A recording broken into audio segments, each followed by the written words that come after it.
Hola Altubers, hoy toca hablar de cómics y hablar de las dos grandes potencias estadounidenses en el terreno de los superhéroes, porque me he preguntado cómo va a ser recordada esta década a lo largo del tiempo en el mundo de los superhéroes. Y la verdad es que todavía no tenemos demasiada idea, pero me he puesto a repasar las décadas anteriores de la DC y de la Marvel y he visto grandes diferencias entre una y otra.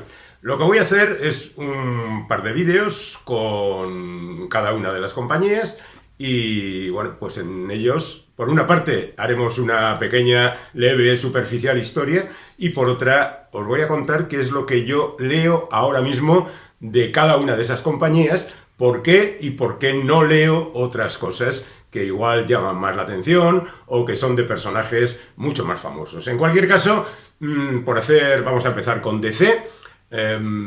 Por hacer una valoración así rápida, digamos que ha atravesado por diferentes momentos, algunos de gloria, los años 80 fundamentalmente, otros de bajón, lo que llevamos de siglo también fundamentalmente, y otros que empiezan allá en el año 38, 37, 38, 39, que es cuando los superhéroes empiezan a tomar forma con el nacimiento de Superman, Batman y el resto de los personajes. Es decir, que la década de los 30 sería el del nacimiento de los personajes, la década de los 40, además de ese momento de la guerra en que Superman, por ejemplo, se enfrentaba a los nazis, pues es el de la consolidación.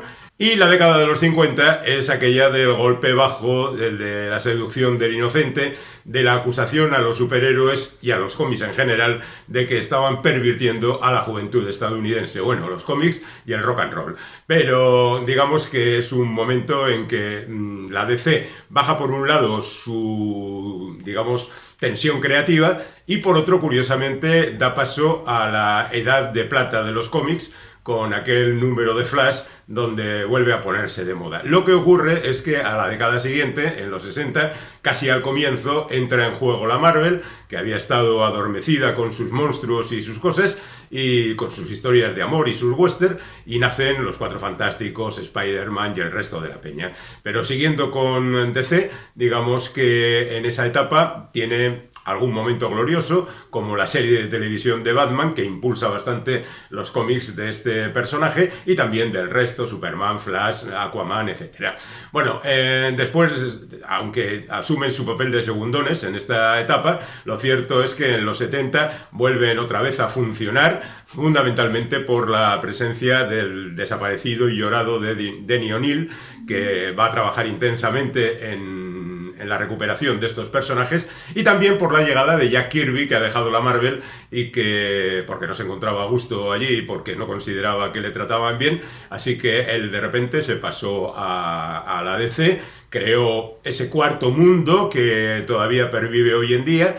Y aunque no podemos decir que toda su obra sea obras maestras, pues sí podemos decir que su creatividad reventó ahí y creó cosas verdaderamente interesantes. Luego volvería a la Marvel, etcétera, etcétera.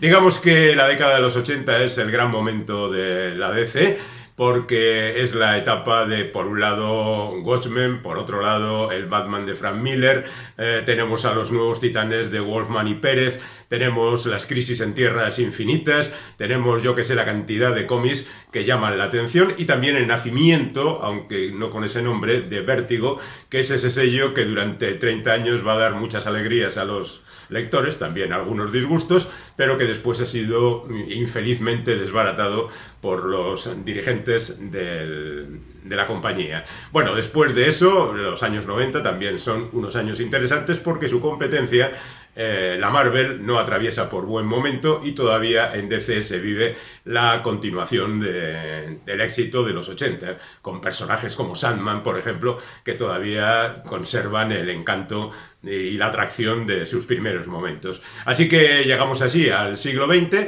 donde empieza a dar bandazos la compañía.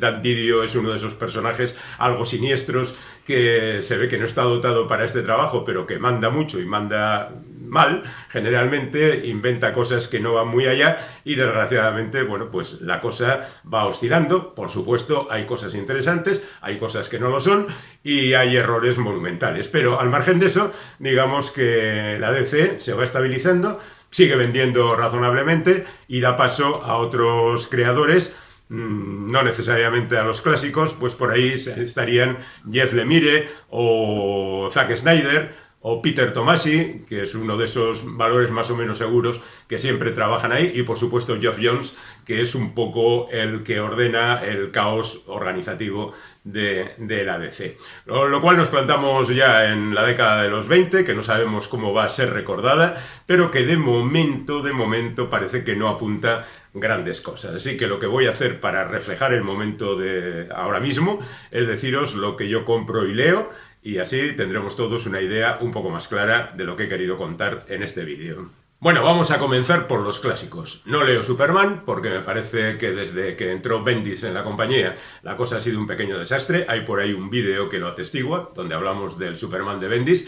Después Johnson tampoco me parece que sea la solución a todo esto, aunque hay gente a la que le ha gustado. Pero yo creo que deberíamos diferenciar a los lectores de cómics de superhéroes entre los que quieren cancha continua y los que esperamos un poco más de caracterización de personajes, unas historias más atrayentes. Bueno, ese es mi caso, por ejemplo.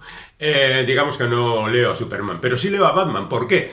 Porque sí, también ha atravesado etapas verdaderamente malas. Pues la verdad es que por costumbre, por coleccionismo, por yo qué sé, este tipo de cosas que pasan, ¿no?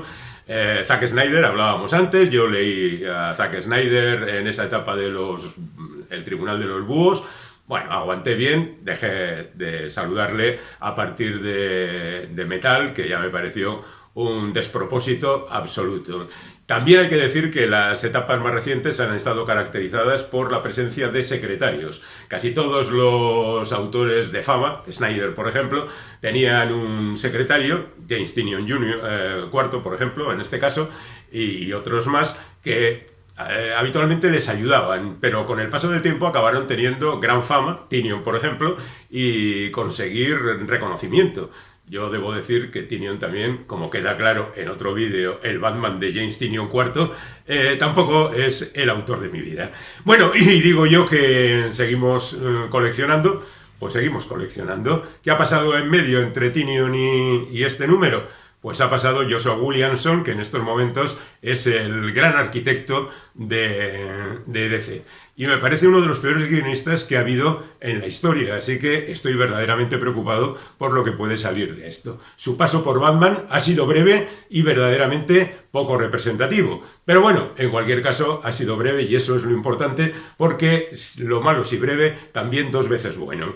Y este es un anual que ha guionizado Ed Brisson, que es uno de esos guionistas que ha trabajado más para la Marvel, pero que verdaderamente tampoco destaca por su originalidad. Estoy esperando, porque los anuncios van en ese sentido, también he tenido y comprado El Detective de una autora japonesa cuyo nombre prefiero olvidar, y estoy esperando que entre ahí Ram 5. Pero, mientras tanto, tenemos también anuncio de que en Batman va a entrar Chip Zdarsky a guionizar las historias. Y mientras tanto se ha marcado una miniserie de 10 números titulada Batman el Detective, que es un reboot de la historia de Batman. Otra vez, recuperar la historia, qué es lo que ocurrió, por qué Batman es como es, por qué Batman hace esas cosas que hace. Y la verdad es que, como confío en Zdarsky desde que le he leído en la compañía contraria, en la competencia, pues la verdad es que ni he leído estos libros, estas grapas, estoy esperando a que termine la serie para leerme los 10 seguidos. Después de esto tenemos a otro autor que va a aparecer mucho en esta revisión. Es el amigo Tom King, que hizo una serie de Batman larga, 80 y tantos números, y luego una miniserie de 12 con Batman y Catwoman, que la verdad es bastante irregular. Tiene números espléndidos y tiene números que mejor olvidamos porque la verdad es que son bastante discutibles. Aquí tenemos una miniserie, Tiempo Muerto, donde vuelve a hacer de las suyas. También puedo decir que no la he leído porque, bueno, como va a terminar dentro de 3 meses, pues me quedo tan tranquilo. Y luego tenemos a Sean Murphy, que es un autor completo, quiero decir que escribe el guión y también dibuja en un particular estilo muy característico que a mí particularmente me gusta mucho, y que lleva ya varias series del Caballero Blanco, que es una historia alternativa de Batman donde las circunstancias han cambiado notablemente y donde verdaderamente hay una creatividad y unas ideas que verdaderamente merecen la pena, ¿no? Bueno, pues aquí tenemos esta actual serie que es Más allá del Caballero Blanco, alternada con Batman Caballero Blanco presenta Capucha Roja, que la cosa se lía de manera un poco extraña entre digamos, la serie mayor y el spin-off. Tenemos a otro tipo al que a mí particularmente me gusta mucho leerle, que es Mark Waid. Yo sé que no goza del aplauso de todo el mundo, es un poco clasicote en ocasiones, pero es un tío que me parece que tiene ideas y parece que también ahora manda bastante en DC. Ya veremos en qué acaba todo esto, porque me parece que este es un momento así un poco irregular que ya veremos dónde termina. Y esta es otra miniserie de los mejores del mundo, es decir, Batman y Superman, dibujada por Dan Mora, que me parece un dibujante aceptable, y guionizada con el encanto de siempre por Mark Waid.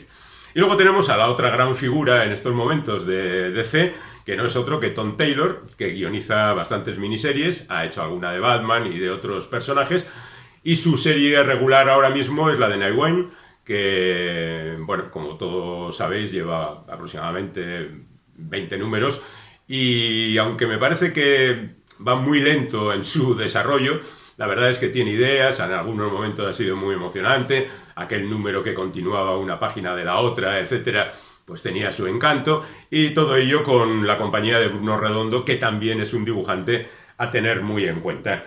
Y volvemos de nuevo a Tom King, porque también está guionizando la serie de Blanco Humano, y bueno, pues es uno de esos personajes que le vienen muy bien a Tom King, que es un tipo que maneja bien a los superhéroes cuando le da la gana, pero que trabaja mejor con personajes de este tipo. Blanco Humano, la verdad es que tiene una trayectoria bastante interesante. Ha tenido pues a Peter Milligan y a otros guionistas que han trabajado bien con el personaje.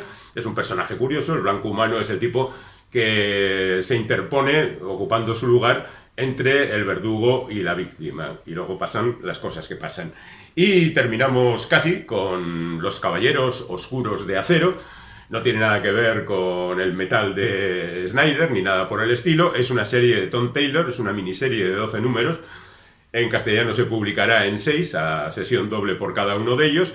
Y bueno, pues la verdad es que es otra de esas historias alternativas donde las cosas son diferentes, porque Superman cayó en un mundo muy diferente al nuestro, como queda claro, un mundo medieval, donde además no llega solo al planeta y las situaciones cambian notablemente. Taylor se arregla muy bien con estas historias, esta forma de manejar las historias, y yo creo que también hay que tenerlo en cuenta. Y luego me hago con esta revista que cuesta 50 céntimos y que, bueno, pues incluye siempre un número estadounidense, con lo cual es muy barato, aunque te la rellenen con mucha publicidad y con mucha propaganda con intención de que compres el resto de sus productos. Está claro que no compro más productos que estos y que actualmente paso de las series de personajes como Flash o Green Arrow o Aquaman o yo qué sé, el resto de los personajes más o menos canónicos de la DC, porque están en manos de gente poco recomendable en líneas generales. Pero bueno, cada uno tiene sus aficiones, cada uno tiene sus ídolos y cada uno hará lo que le dé la gana. Esta es la visión DC de la situación actual.